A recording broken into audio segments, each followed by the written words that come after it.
Shalom, kita bertemu lagi dalam pelajaran Sekolah Sabat melalui siaran HCBN Malaysia, saluran Sekolah Sabat Anda.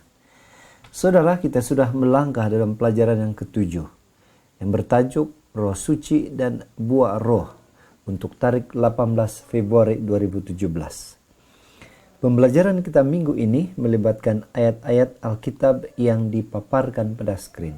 Ayat hafalan kita boleh dibaca dalam Galatia 5 ayat 22 hingga 23 yang berbunyi, "Tetapi buah roh ialah kasih, sukacita, damai sejahtera, kesabaran, kemurahan, kebaikan, kesetiaan, kelemah lembutan, penguasaan diri. Tidak ada hukum yang menentang hal-hal itu."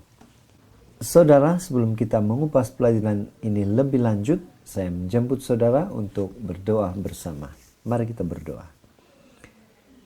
Tuhan, terima kasih karena masa ini Engkau sudah mempersiapkan kami untuk mempelajari pelajaran Sekolah Sabat yang ketujuh. Dalam nama Yesus kami sudah berdoa.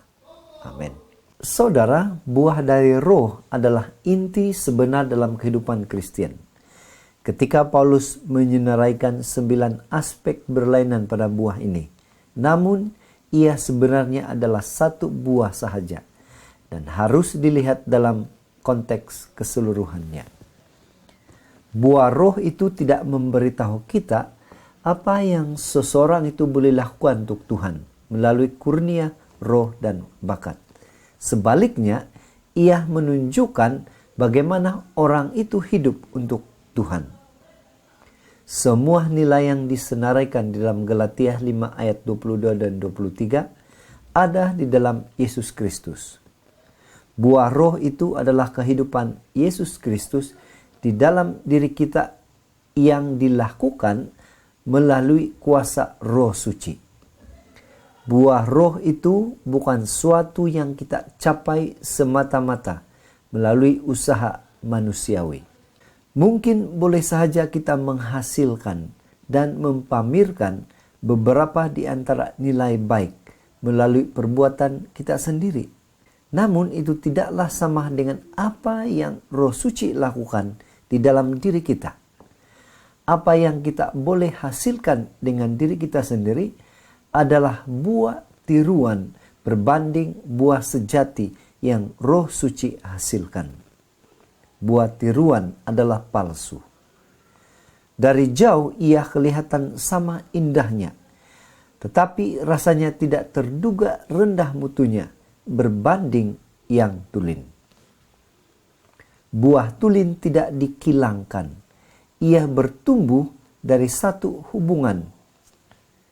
Apabila Roh Suci menghubungkan kita dengan Yesus melalui firman-Nya dalam Alkitab, ciri-ciri pada sifatnya mula dinyatakan di dalam hidup kita sendiri. Maka sebab itulah saudara, kita perlu mengetahui lebih dalam mengenai buah-buah roh tersebut. Saudara yang dikasihi, bahagian pertama pembelajaran kita ialah keadaan yang berhasil. Untuk memahami topik ini, kita akan menjawab 3 persoalan, yaitu mengapa buah itu hanya boleh muncul dari satu hubungan aktif bersama Yesus, yaitu pohon anggur. Dan yang kedua, mengapakah tinggal di dalam Yesus itu sangat penting? Dan yang ketiga, bagaimana kita tinggal di dalam Dia? Rahasia pertama bagi kekristenan tulin yang menghasilkan buah ialah tinggal di dalam Kristus. Jika terpisah dari Kristus, maka kita tidak boleh menghasilkan buah rohani yang tulin. Buah roh bukan dikenakan kepada kita dari luar, tetapi ia adalah akibat dari hidup Yesus yang ada di dalam diri kita. Seperti yang dijelaskan dalam Yohanes 15 ayat 1 hingga 11. Penghasilan buah itu adalah pekerjaan Tuhan melalui Yesus Kristus. Tanggung jawab umat percaya ialah untuk tinggal di dalam Kristus. Apabila Kristus tinggal di dalam pemikiran kita, maka Dia akan menjadi kelihatan di dalam tindakan kita. Dalam satu pengertian bahwa kita akan memantulkan tabiat Yesus Kristus. Buah roh itu adalah tabiat Yesus yang dihasilkan oleh Roh Suci di dalam diri para pengikut Kristus. Apabila Kristus tinggal di dalam diri kita, maka kita akan hidup oleh roh. Maka kamu tidak akan menuruti keinginan daging.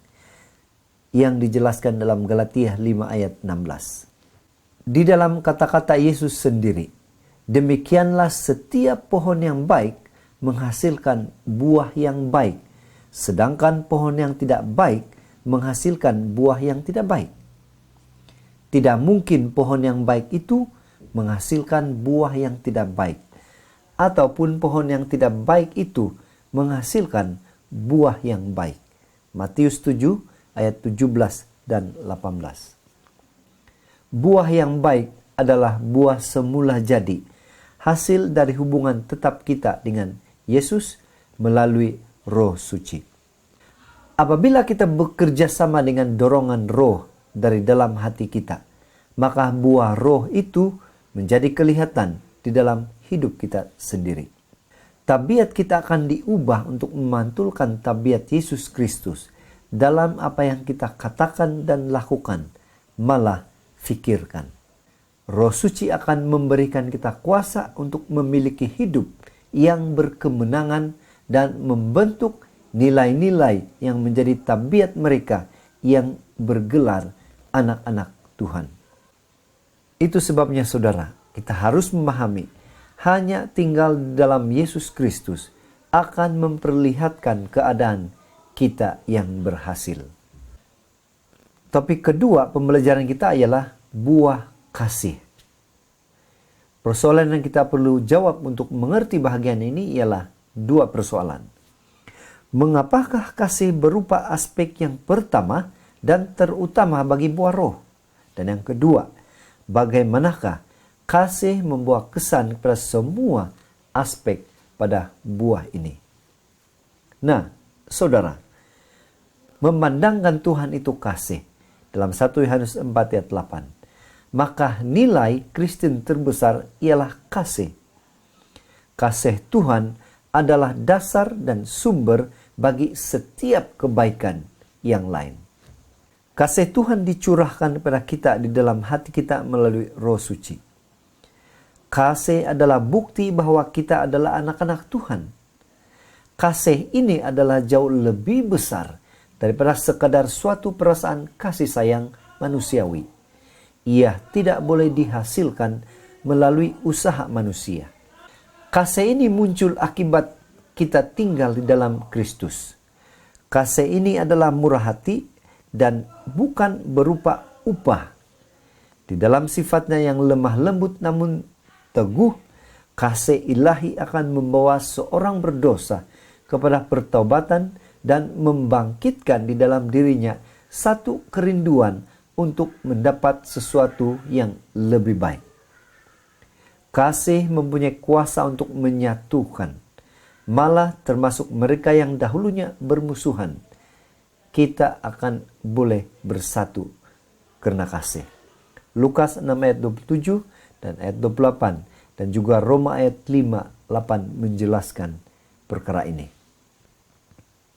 Dengan demikian, melalui kasih kita terhadap sesama sendiri, maka dunia akan tahu bahwa umat Kristen sememangnya adalah pengikut Yesus Kristus.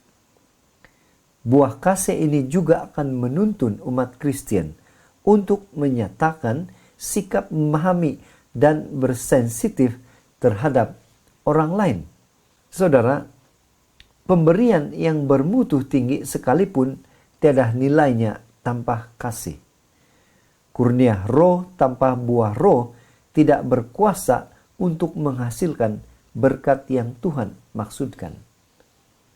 Kasih adalah pelekat yang mengikat bersama semua nilai buah roh yang lain menjadi satu dan memberikan kesahihan kepada segala-gala yang kita lakukan. Oleh itu, boleh kita fahami bahwa kasih adalah yang terutama karena Tuhan itu adalah kasih adanya. Buah roh yang kita akan bahas seterusnya ialah sukacita, damai sejahtera, kesabaran, kemurahan, kebaikan, kesetiaan, kelemah lembutan, dan penguasaan diri. Persoalannya ialah, apa maksud setiap roh ini? Bagaimana buah roh ini kita boleh perolehi? Dan bagaimana ia bekerja dalam hidup masing-masing kita? Pertama adalah buah roh sukacita. Roma 14 ayat 17 berbunyi berikut. Sebab kerajaan Allah bukan soal makanan dan minuman, tetapi soal kebenaran, damai sejahtera, dan sukacita oleh Roh Suci. Sukacita adalah reaksi kasih kepada berkat Tuhan dan rahmat dan pengampunannya yang besar. Kini, sukacita manusia sering tertumbuh kepada hal-hal duniawi dan dikesani oleh keadaan yang mengelilingi kita. Sukacita yang berakar kepada buah roh menumpukan kepada Tuhan dan apa yang Dia telah lakukan untuk kita. Ia tidak didorong oleh keadaan sekeliling. Sebagai umat Tuhan, kita harus bersukacita. Ini tidak bermakna bahwa kita harus sentiasa senyum sepanjang masa. Kepercayaan kita kepada Tuhan akan memberikan kita alasan berkelimpahan untuk bergembira dengan sukacita yang tidak terduga atas apa yang Dia telah lakukan untuk kita dan di dalam diri kita. Sukacita rohani adalah akibat dari iman yang aktif. Buah roh kedamaian. Kedamaian adalah lebih berkekalan daripada sukacita. Kedamaian datang akibat daripada dibenarkan oleh iman di dalam Tuhan Yesus Kristus. Apabila kita berdamai dengan Tuhan, maka Roh Suci akan memimpin kita untuk bersikap damai dan sabar terhadap orang lain. Oleh karena Tuhan yang damai sejahtera akan bersama kita. Filipi 4:9. Melalui Roh Suci, maka kita tidak akan memiliki sikap suka bertengkar dan berdendam dengan orang lain. Di sebaliknya, kita akan berusaha untuk hidup sedaya mungkin dengan setiap orang. Roma 12 ayat 18. Buah roh seterusnya adalah kesabaran. Kesabaran bukanlah ciri lazim pada manusia. Ia bermakna bertahan sabar bersama orang lain dan dengan keadaan walaupun perkara tidak berjalan lancar seperti yang diharapkan. Namun di dalam ujian sekalipun kita tidak sendirian. Tuhan menopang kita melalui Roh Suci dan membina sikap sabar di dalam diri kita yang menjadi ciri tanda pengenalan bagi umat percaya pada akhir zaman. Wahyu 14 ayat 12. Hanya mereka yang memiliki matlamat, yang berbaloi boleh menjadi sabar. Buah roh seterusnya adalah kemurahan. Kemurahan adalah perkataan yang sering digunakan dalam menggambarkan urusan Tuhan dengan umatnya. Tuhan boleh bersikap agak tegas dalam menangani kesilapan kita. Namun demikian, Dia menangani kita seperti seorang ayah penyayang menangani anak yang sedang belajar. Hosea 11 ayat 1 hingga 4. Ia tidak melibatkan uang untuk bersikap pemurah. Malah ia boleh membuka pintu pada hati orang lain.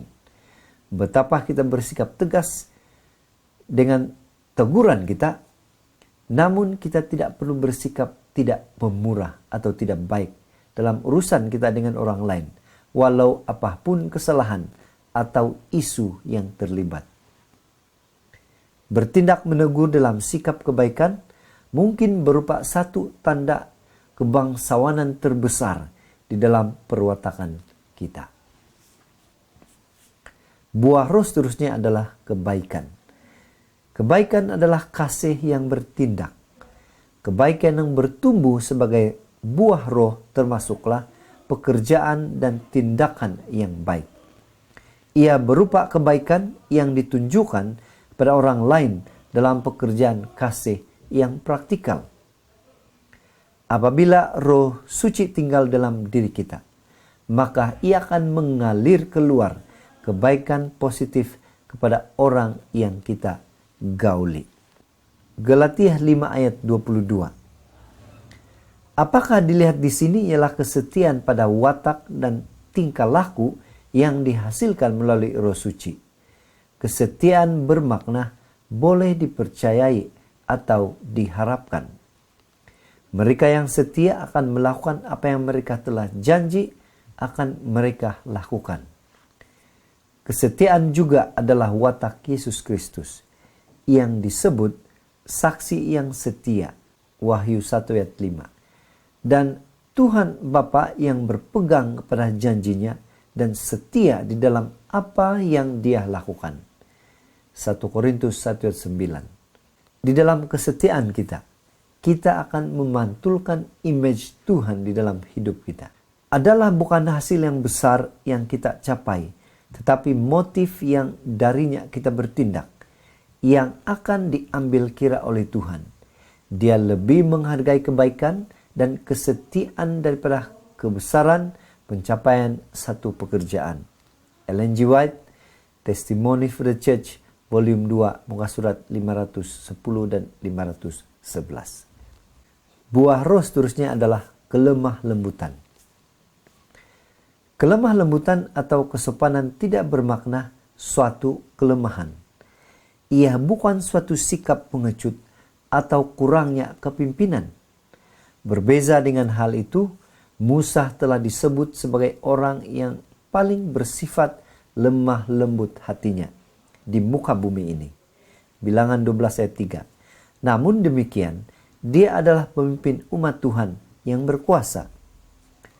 Orang yang lembut hatinya tidak riuh, tidak suka bertengkar, atau tidak mementingkan diri sendiri secara agresif. Sebaliknya, ia melayani dalam semangat lemah lembut. Lembut hati adalah penyataan luaran pada iman dan keyakinan yang ada di dalam. Namun bukan atas diri sendiri, tapi kuasa Tuhan yang bekerja di dalam diri kita. Selalunya mereka yang mempamerkan kekuatan, riuh, rendah, dan bersikap tegas melakukannya untuk menyembunyikan sikap tidak yakin dan takut. Aspek terakhir pada buah roh ialah kesederhanaan atau kawalan diri. Di sini kita semua harus berhati-hati, karena siapakah yang tidak bergelut dalam suatu aspek tertentu dengan usaha penguasaan diri. Sebelum seseorang itu boleh memimpin sebuah kota, satu masyarakat atau sebuah gereja, dia harus boleh menguasai dirinya sendiri. Kesederhanaan sejati adalah penguasaan, bukan sahaja atas makanan dan minuman, tetapi atas setiap fasa kehidupan. Semua aspek yang disebutkan di atas adalah satu bahagian pada buah roh. Apabila Alkitab menggambarkan pekerjaan Tuhan di dalam hidup kita, aspek etika kesucian mempunyai lebih keutamaan atas kurnia yang bersifat karismatik. Sikap seperti Kristus di dalam semua aspek ini adalah apa yang sebenarnya poin di dalam hidup umat percaya. Memandangkan bahwa buah roh adalah tanda umum yang nyata bagi semua umat percaya di mana sahaja mereka berada, maka ia menghasilkan satu kesatuan jelas di dalam gereja. Maka dengan itu kita boleh menyimpulkan, buah roh itu bukan satu sifat semula jadi manusia. Ia adalah hasil dari tinggal di dalam Yesus yang menghasilkan satu perubahan luar biasa di dalam hidup setiap umat percaya. Buah roh adalah bukti bahwa kita memiliki satu hubungan dengan Yesus yang benar-benar tertanam jauh di dalam hati. Pohon yang sihat menghasilkan buah yang sihat dengan berkelimpahan. Sebagai umat Kristen, kita tidak perlu berusaha keras di dalam kekuatan kita sendiri untuk menghasilkan buah roh. Ketika kita tinggal di dalam Yesus, melalui belajar Alkitab dan berdoa, maka Dia akan membentuk buah-buah ini di dalam diri kita. Shalom, kita bertemu lagi dalam pembelajaran Sekolah Sabat di masa akan datang. Mari kita berdoa. Maha besar Tuhan Allah Bapa kami, terima kasih karena masa yang begitu indah ini kami dapat mempelajari Sekolah Sabat kami pada minggu ini. Semua ini kami mohon dalam nama Yesus kami berdoa. Amin. Tuhan memberkati.